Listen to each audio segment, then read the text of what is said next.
Depuis 2014 jusqu'à aujourd'hui, il y a 26 912 Africains qui ont péri dans la Méditerranée en voulant rejoindre l'Europe.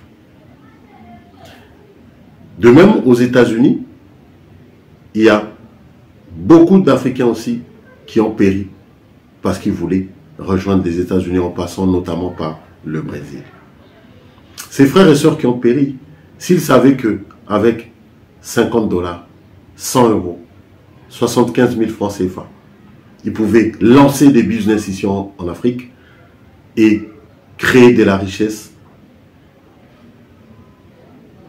en vendant des produits ici en Afrique et ensuite aller racheter des produits en Turquie, acheter des produits à Dubaï, des produits de la quincaillerie, des produits textiles à Dubaï ou en Chine. S'ils avaient commencé des activités, avaient économisé et réinvesti le surplus, le bénéfice, est-ce que ces personnes-là auraient péri dans la Méditerranée? Même dans la Bible, on dit que mon peuple périt par manque de connaissance. Alors ici, je vous donne de la connaissance qui va permettre de sauver des vies. Bonjour, je suis Eddy Chifele, investisseur en France et en République démocratique du Congo. Ici, je vous donne donc 5 idées de business qui va permettre de sauver des vies. Comme j'ai dit tout à l'heure, beaucoup de nos frères traversent la Méditerranée pour rejoindre l'Europe ou traversent le Brésil pour rejoindre les États-Unis. Ici, je leur donne 5 idées de business pour leur éviter de mourir comme ça, de faire des business pour leur permettre d'accéder à la richesse, d'accéder d'avoir une meilleure vie ici, ensuite d'aller investir ailleurs ou d'aller acheter des produits ailleurs. La première idée des business donc, c'est la vente de l'Afriprix. Nous savons tous que la plupart de nos pays africains, dans la plupart de nos pays africains, les habits, les chaussures qu'on met sont des chaussures de seconde main. En tout cas, on en utilise beaucoup. Et c'est de très bonne qualité. Souvent, ça vient de l'Europe, par ballon. Donc l'idée, c'est d'acheter des ballons de chaussures, des ballons de soutien, des ballons de maroquinerie, c'est-à-dire des ceintures, des sacs, et revendre au détail. Les ballons coûtent en moyenne entre 75 € et 100 à 150 €. Donc, entre 100 $, 75 000 francs CFA. Vous pouvez vous procurer un ballon.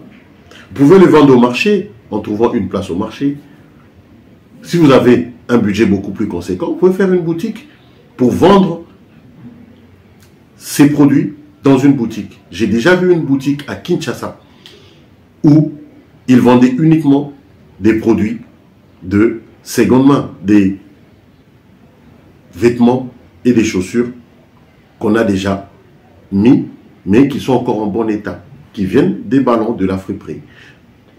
Pareil en France, il y a des magasins comme Guérissol qui vendent des produits qui ont déjà été portés, des vêtements qui ont été portés, des chaussures qui ont été portées, mais les gens achètent parce qu'il y a la crise, parce que la situation de vie actuelle est difficile. Donc, la vente de l'Afriprix est une activité très très fructueuse. Je vous propose d'acheter ces produits par ballon et de revendre au détail. Vous allez vous faire énormément d'argent parce que le ratio est normalement du kit au double. Si vous achetez un ballon à 100 $, à 75 000 francs CFA, vous pouvez vous faire 150 000 francs CFA. Après, il faut avoir un rapport qualité-prix qui soit abordable pour ne pas garder la marchandise pendant longtemps. C'est-à-dire qu'il faut débiter. Quand vous vendez, il faut vendre un prix qui soit en rapport avec le marché. C'est-à-dire vous achetez un ballon à 75 000 francs CFA, vous vendez, vous avez un ballon de chemise, vous avez beaucoup de chemises dedans. Après, vous regardez la qualité des chemises et vous en vendez. Vous avez des centaines, voire des milliers de chemises dans un ballon. Pareil pour les sacs pour femmes, vous avez beaucoup de sacs, vous pouvez avoir une centaine de sacs et que vous allez vendre de plusieurs qualités aussi. Donc c'est à vous de fixer les prix en connaissant le produit, en connaissant le type de produit et le marché, et vous allez vous faire énormément d'argent. Parce que, en Afrique, les créateurs de sacs, il n'y en a pas beaucoup. Les créateurs de vêtements, il n'y en a pas beaucoup. À part les tailleurs qui nous font des vêtements, mais des vêtements de style européen, il n'y en a pas beaucoup. Donc, on a recours à ces produits-là.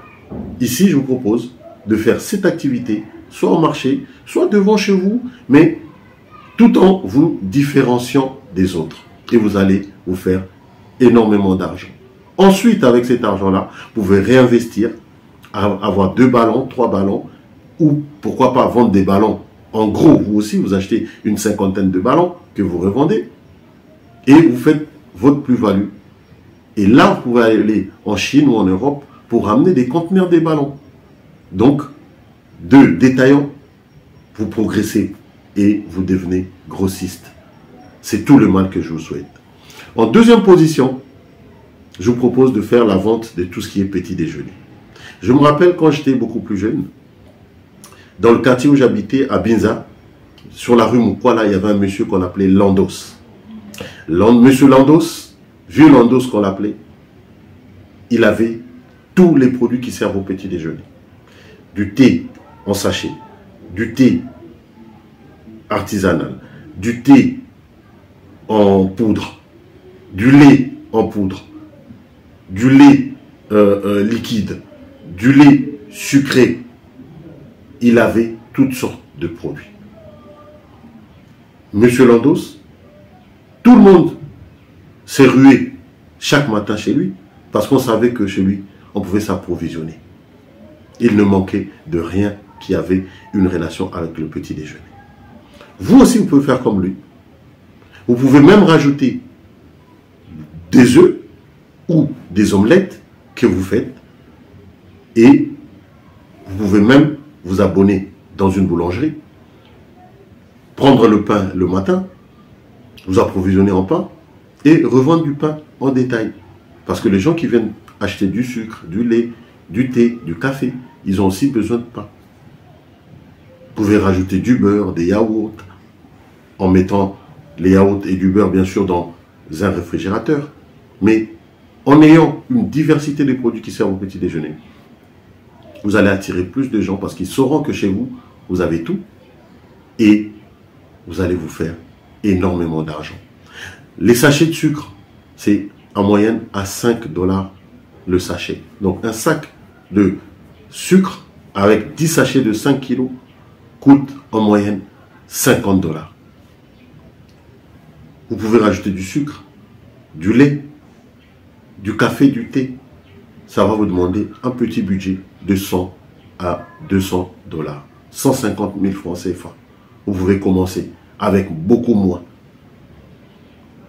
Et une fois que vous grandirez, une fois que vous aurez fait assez d'économies, là vous pourrez acheter beaucoup plus de sacs et revendre même en gros pour vous faire énormément d'argent. La troisième idée, comme pour le petit déjeuner, c'est tous les produits qui servent au dîner ou au déjeuner. C'est-à-dire quoi? C'est-à-dire de faire une mini chambre froide. Vous achetez des produits en gros, des cartons de poulet, cartons de poisson, cartons de viande de porc, cartons de viande de bœuf. Vous achetez tous ces produits-là. Commencez déjà même avec 4 cartons. Même si vous commencez avec un seul carton, le carton de poulet coûte en moyenne 25 €, 25 $. Avec un carton de poulet, vous avez 10 poulets à l'intérieur, en moyenne. Le poulet à l'unité, donc, va vous revenir à 2,50 $. Vous les vendez à 3 $. À 3 $, voire même plus, vous faites déjà une marge de 50 centimes. Et les 50 centimes, donc, pour un carton, vous avez 5 $ de bénéfice. Si vous vendez 2 cartons, vous avez 10 $. Vous faites ça, 30 jours dans la semaine, vous avez 300 $ de bénéfices. Donc, rien qu'avec un article, le carton de poulet donc, vous pouvez vous faire 300 $ le mois. Je n'ai pas calculé pour le poisson, pour la viande de bœuf, pour la viande de porc. En plus de cela, vous pouvez rajouter tous les produits secs, du riz, de la semoule. Bref, il y a moyen de se faire de l'argent avec une mini chambre froide. Et si vous avez un investissement beaucoup plus important, vous pouvez faire une vraie chambre froide, une grosse chambre froide, en achetant des cartons en gros et en revendant des cartons en détail. Là, le bénéfice que vous pouvez faire par carton, c'est de 1 $. C'est-à-dire quelqu'un qui achète un carton à 25 $, vous pouvez acheter un carton à 24 $ parce que vous achetez une centaine de cartons.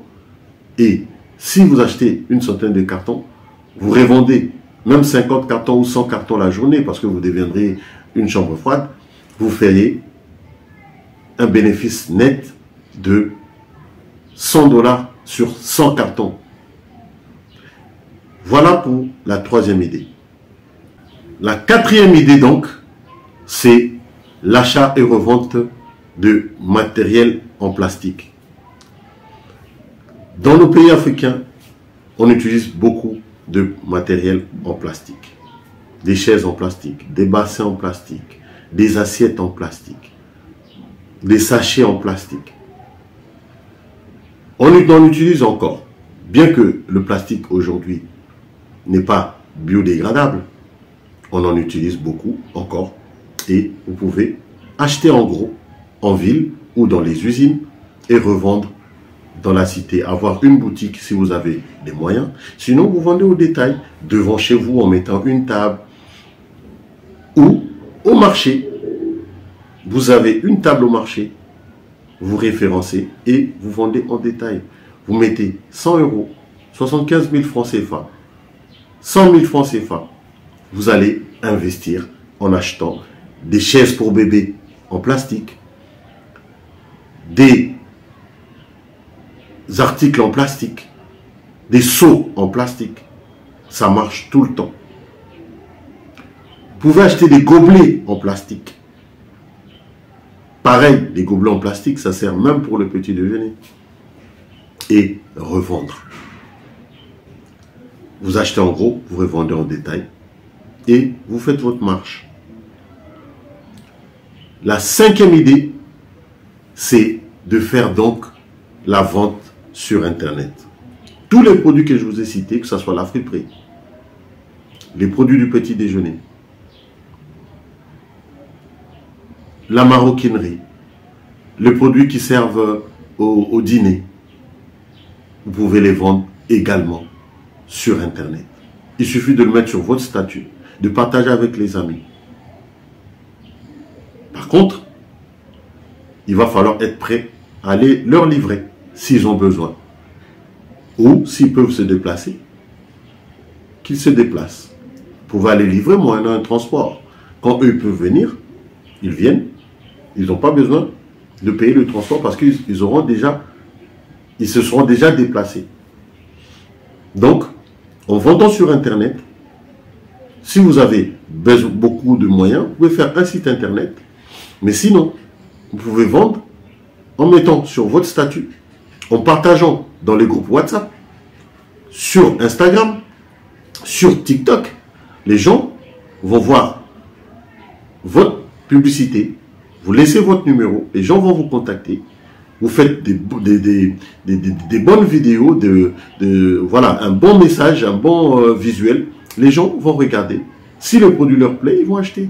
Vous pouvez mettre une vidéo avec du poisson, avec du poulet, avec des produits du petit déjeuner. Si c'est bien fait, les gens vont regarder, ils vont commander. Et qu'est-ce que vous allez faire? Eh bien, du bénéfice. Voilà les amis, les 5 idées que j'avais à partager avec vous aujourd'hui. J'espère vraiment que cette vidéo va vous plaire, que vous allez partager avec les autres parce que ça peut leur permettre vraiment de ne pas finir leur vie dans la Méditerranée. mais aussi likez si ça vous plaît. Et si vous n'êtes pas encore abonné sur cette chaîne, abonnez-vous pour m'aider moi à pouvoir faire encore d'autres vidéos comme ça qui vont vous permettre vous aussi à réaliser du chiffre d'affaires. Parce que les investissements qu'on fait, ça demande de la rigueur, ça demande d'économiser, de se faire un salaire. Vous ne pouvez pas manger tout le chiffre d'affaires. Il faut, vous vendez 100 euros, vous vendez même 10 $ la journée. Enlevez la moitié en guise de capital pour pouvoir réinvestir. Fixez-vous un salaire, un pourcentage. En moyenne, vous pouvez faire du 25%, c'est-à-dire 25% de salaire, 25% pour la marchandise, 25% pour les charges et 25% de bénéfices. Comme ça, vous allez vous fixer un salaire avec le bénéfice. Les charges, vous laissez pour toutes les dépenses. Les 25% de capital, vous réinjectez. Et c'est comme ça que vous allez grandir et vous faire énormément d'argent. Merci d'avoir suivi cette vidéo. À bientôt.